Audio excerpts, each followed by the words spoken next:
Let's talk about bedrooms. Your bedroom is your oasis. It's your getaway, and it's a private space that should be an expression of you and your personal style. So how do you do that? How do you make that happen? How do you bring it to life? And how do you create the oasis you crave? Well, here at Haus Heidi, which is the subject of my latest series, Sarah's Mountain Escape on HGTV Canada, I designed 6 bedrooms. 6! Each of those bedrooms needed to have its own character, unique personality, flair, and flavor. And I'm gonna take you on a tour of the 4 top floor bedrooms here at Haus Heidi to show you how I created 4 guest suites that all feel and look totally different. Hopefully you'll find an idea or two. Hopefully you'll decide which one is your favorite. Now, this is YouTube, so I can't show you the TV series here, but you should check it out on HGTV Canada.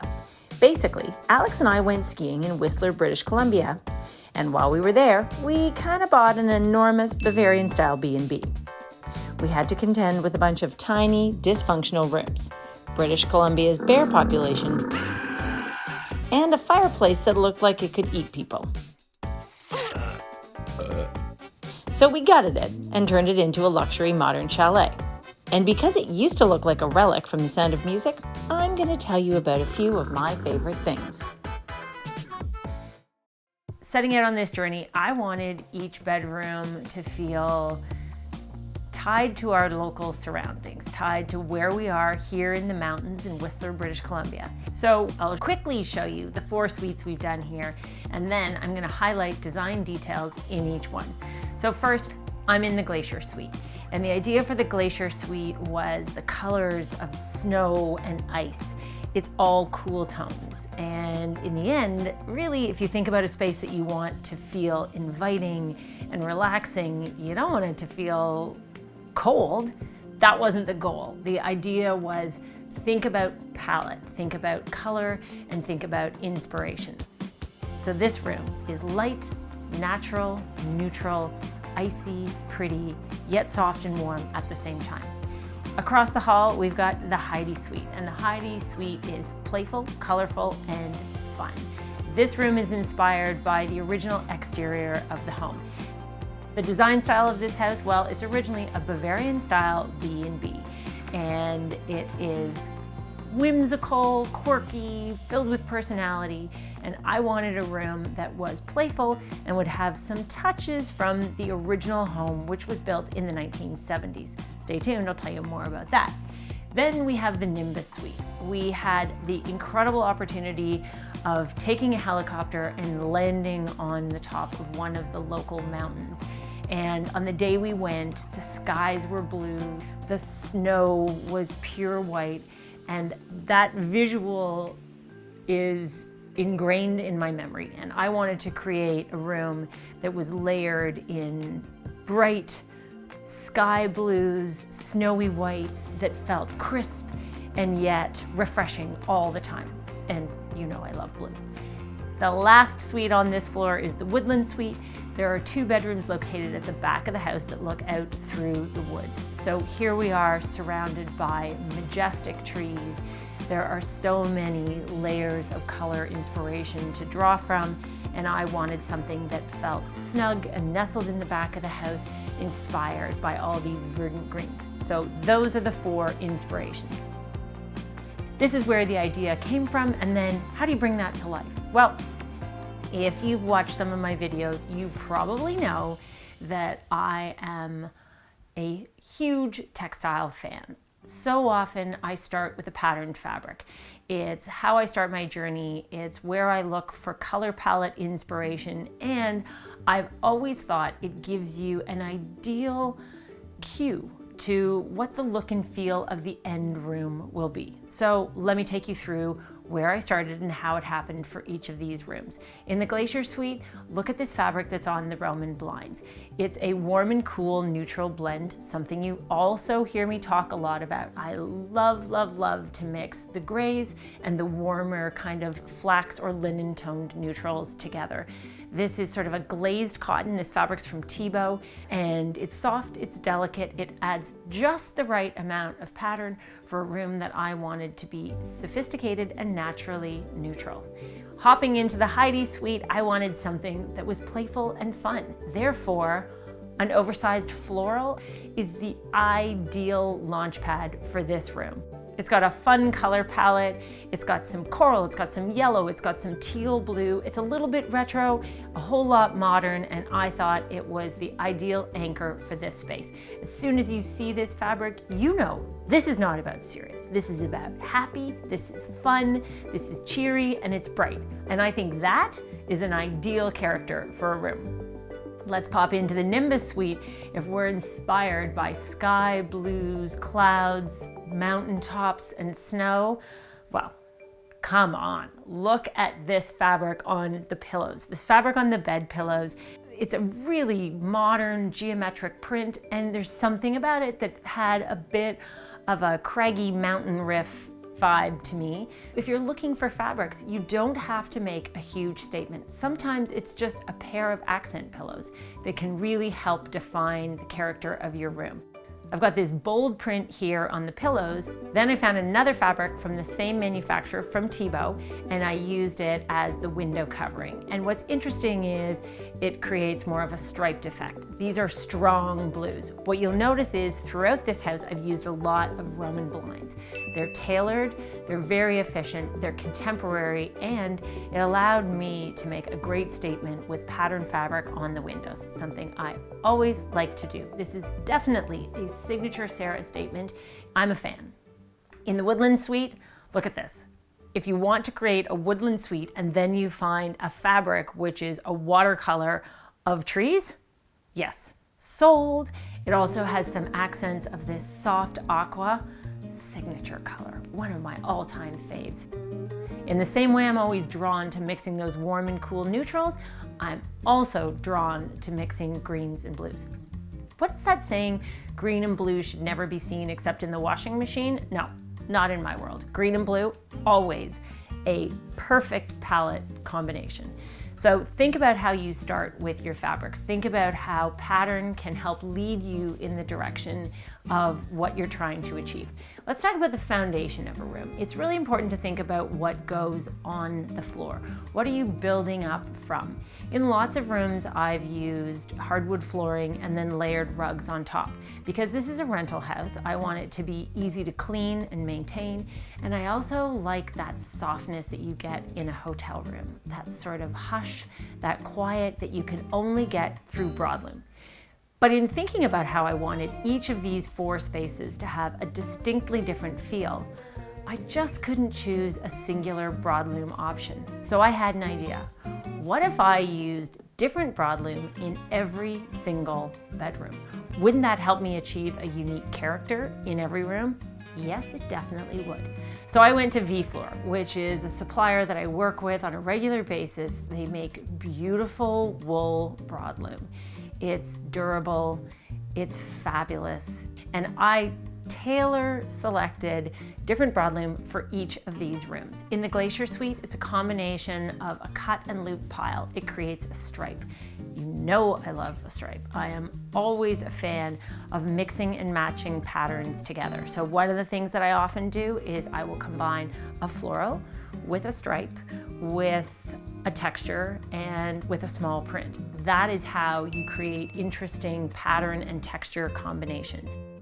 In the Heidi Suite, this is a 2-tone carpet in single construction. This is a loop pile, and it is so soft.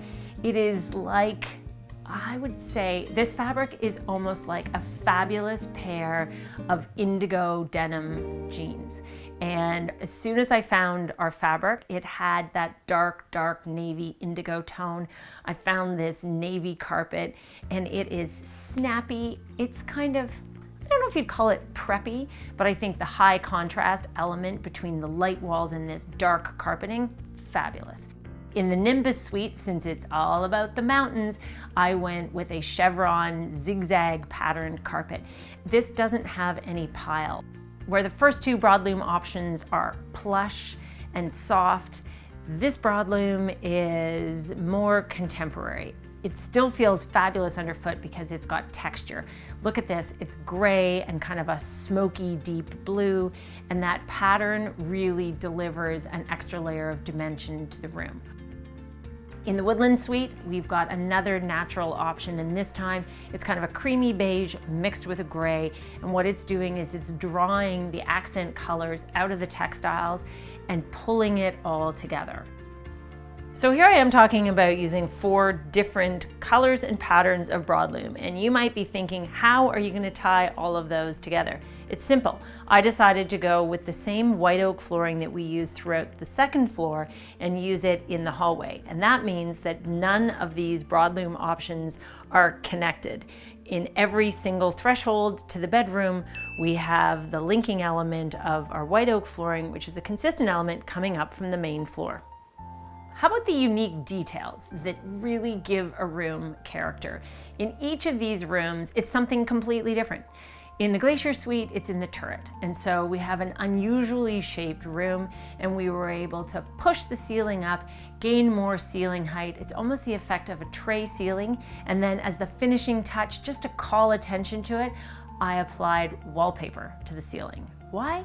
Because wallpaper doesn't have to go on the walls, my friends. Wallpaper can go anywhere. It's really fun. If you think about a space where you're lying back, think about what you're looking at when you're looking up. This is a really fun opportunity to add some texture and some pattern to the ceiling. You've seen it before at our farmhouse back in Ontario. We have a marbled wallpaper that is on the ceiling in our powder room. Oh, it just gives such great personality. Speaking of personality, I am a fan of architectural salvage, and I think about how to bring old character into a new renovation. In this house, I was trying to think about how I could pay tribute to the original house and save something. And when we did demo, I didn't feel there was a whole lot worth saving. However, there were some chip carved beams that were in the original house that were apparently carved by the original owner. And it was really important to me that we somehow pay tribute to the original house. So I turned some of these beams into a custom-made bed platform, into a built-in daybed bench, and the header for our window coverings. I admit, it's a small detail, it's a little amount, but the fun part is part of the history of the original house lives on in a new and now way today. In the Nimbus Suite, it's a wall of shiplap installed horizontally to highlight these huge vaulted ceiling heights that we were able to achieve when we demolished the upper floor. Then we've accentuated it with a chair rail detail that runs throughout the room. And here's what I did. Instead of getting a chair rail profile, I just used our window casing. So in rooms where I wanted to achieve a chair rail, I bought extra quantity of our window casing and I ran it along the room. So if you don't want to mix and match and you're looking for a more contemporary way to achieve a chair rail profile, think about just using your window casing. Below that casing, I added a textured, graphically patterned wallpaper that tied into our blue theme. So we've got blues and we've got grays. The gray ties to the carpet, the blue ties to our accent fabrics, and it all comes together. In the Woodland Suite, it's just about tone on tone texture. It's quiet and it's kind of a whisper because there's pretty big impact in this room from all the juicy, fabulous greens. In this case, it's a vinyl wall covering. It looks like grass cloth, but it's made of vinyl, so it's super durable. And then it has a watercolor paint technique on it as well. So this is multi-layered. I don't think anybody would know it was vinyl unless I told you. And hey, there's nothing wrong with vinyl. This adds a beautiful, soft, textural element that goes above paint. One thing you might notice when you're looking at the walls in these rooms is most of them are fairly hushed and quiet. If I'm using fabrics that are bold and powerful, often I like to create some balance. So my way of balancing out really strong elements is to use really soft elements. So here in the Glacier Suite, when it comes to paint colors, I like colors that are very changeable. So sunny day versus cloudy day, it'll look different. This is a color that is changeable. Sometimes it looks more blue, sometimes it looks more gray. If you're thinking about using one of these changeable colors, please make sure you take the time to sample it and look at it at different times of day and different types of day so you know you've got a winning color before you sign off and paint the whole room. Sample, always sample, because repainting, not so fun. How important is lighting in your bedroom? It is so important. It sets the mood, it sets the ambiance, it sets the tone, and it allows you to see. So these are all important considerations. I like a combination of different lighting sources. So in a house like this, I have pot lights for overall general illumination. In each and every space, we also have decorative lighting. Here in the Glacier suite, this is a pendant I found, and it sort of looks like a cloud to me. So that seems perfectly appropriate for a room where you can lie in bed and look out at the clouds. In the Woodland Suite, this is a really fun DIY adventure. I think this is one of the very first things I ever bought for this house. I was in a big box store and I found some outdoor lanterns, and they were these sort of caged wire lanterns that were designed just to take a candle. And I thought, couldn't I make these into lights? Yep, I could. So I sprayed them green, the same green that I used to spray the headboard, and then I wired them up. And the fun thing about these is because of the way they're made with this wire, when you put a clear bulb in, always a clear bulb for a fixture like this, never a frosted bulb, never just a normal white bulb, you're gonna lose the whole effect, because the clear bulb transmitting through a textured surface creates incredible light play on the ceiling. Try it, it's so fun. Aren't these lights fun? We made these, so affordable. I think the cages were about $25 each. If you've been watching this series, you may have heard me talk about the Color Cord company, and you're gonna wanna check it out because I bought the canopy, the ceiling canopy, and the wire, and the socket sets, and then I attached it all to these shades. And that is how I achieved both the main fixture on the ceiling and also what acts as bedside lights, which brings me to bedside lights. Because there is not one single answer for bedside lights. You can do sconces, you can do table lights, you can do pendant lights. This is really a place to have fun and add some personality. Sconces are great because it means that if you only have room for small bedside tables, it keeps that surface clear. You can't go wrong with a table lamp. There are always lots of options. They can add some texture, some softness, some pattern, some color, some interest to your room. Always a great choice. Always an easy way to integrate that. Just make sure that your lights are the right scale for the room and for your bedside tables. I often find lights are too small. Little bedside light. No, you don't want a little bedside light. You think about when you're reading a book, you want the light from the bulb coming through the shade just above where you're going to be reading. You don't want it below and you don't want it way up at the sky. So scale here is always really important. And then the other option is, how about a pendant light? I'm a fan of 2 pendant lights coming right down from the ceiling. And here you can see I've done it 2 different ways. Something contemporary and fun. Look at these blue lamps. Proud sister moment here. My brother Theo owns a company called RBW, which stands for Rich, Brilliant, Willing, and they make some really incredible lighting out of Brooklyn, and that's what these fixtures are. Look at this blue. There couldn't have been a more perfect blue for this room. Here in the Woodland Suite, another version of our Nest pendant, and to make it seem a little bit softer, I've also added a milk glass shade in here, and it just creates a slightly different look. In the Woodland Suite, our bedside tables are a pair of certified teak stools from Article. They're the perfect height to be nightstands beside a low bed. And in the Glacier Suite, I used another pair of Article stools. These are terrazzo, and I topped them with the thick white pine top to make a fun DIY bench at the foot of the bed. Last and probably not least, but most important thing to consider in a bedroom is storage. So many different solutions, so many different options. In the Heidi room, space was super tight. There wasn't room to install a closet with a door. So my idea was to make something sort of like a cubby or a locker. And this is made very simply with some pine boards.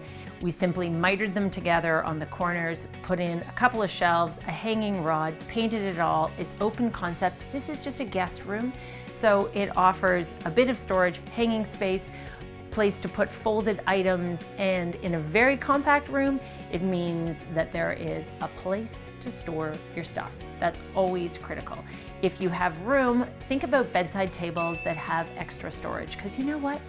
We all seem to have lots of stuff to stow away. So bedside tables with drawers, always a good idea. How about doing something unique and different? In the Nimbus Suite, instead of getting a dresser, I bought kitchen cabinetry. Yep, this is IKEA kitchen cabinetry, which I believe has now been discontinued, unfortunately, because these are solid wood drawer fronts that I really, really like. I mounted them on the wall. It keeps it clean. It anchors it right underneath this bay window. There's space on the floor. It's floating, it's contemporary, and I was also able to create wall-mounted bedside tables using the exact same components. You like this idea? Well, you may not be able to get this exact wood drawer front style anymore, but there's always lots of other options to consider. Never underestimate the importance of the hardware you put on it. That is a finishing detail that will help make it look fabulous. So that's my tour. 4 bedrooms, lots of ideas, lots of different color palettes, hopefully at least one idea that you want to take home and incorporate into your space. Thanks for watching. See you next time.